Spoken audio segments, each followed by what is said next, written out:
Like कीजिए हमारे video को और हमारे चैनल को सब्सक्राइब कीजिए, साथ बेल आइकन को दबा दीजिए।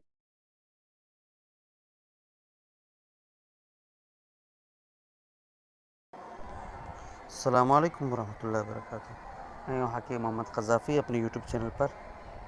दोस्तों क्या हाल है, उम्मीद है खैरियत से होंगे। तो आज का हमारा व्लॉग है इंसानी जिस्म के अमराज को जो हम बयान कर रहे थे कल। कुछ तो बयान किए, अब कुछ रहते हैं, आज जो उनको बयान करेंगे। किस हालत में अल्लाह ताला ने कहाँ कहाँ इंसान को यानी रुख़्सत अता फ़रमाया कि भाई इस हालत में वो रोज़ा न रख सकता है, उसकी जिस्मानी कमज़ोरी को ख़्याल रखते हुए कि कोई जिस्मानी कमज़ोरी वग़ैरह ना आए।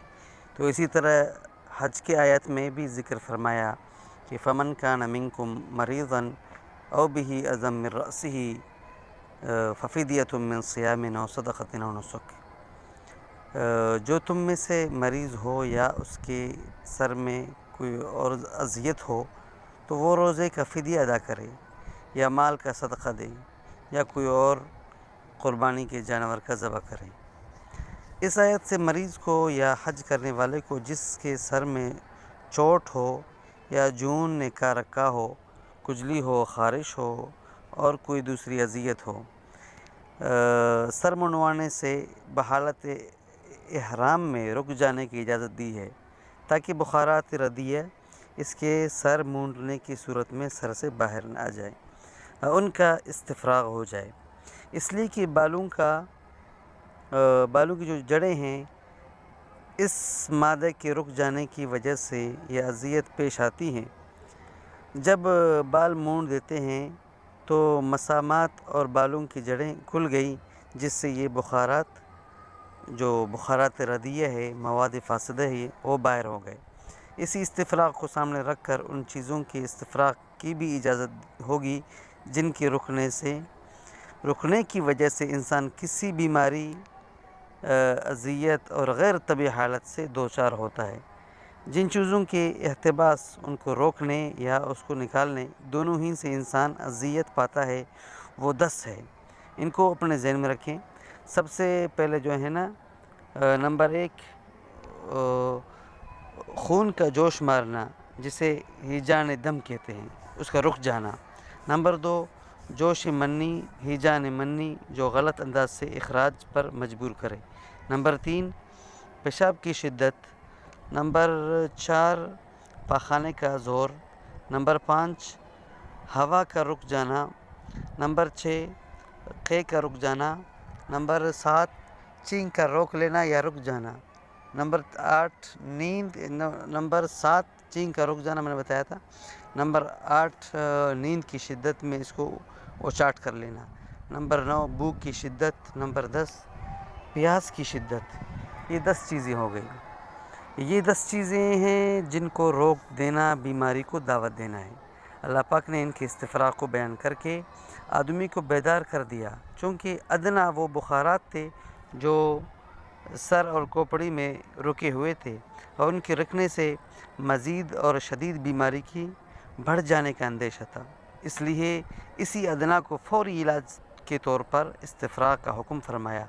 और कुरान का अंदाज़ तख़ातुब हर सिलसिले में, ख्वाह वो इलाज हो या कोई और दूसरी चीज़, अदना से शुरू करके आला तक पहुँचाता है।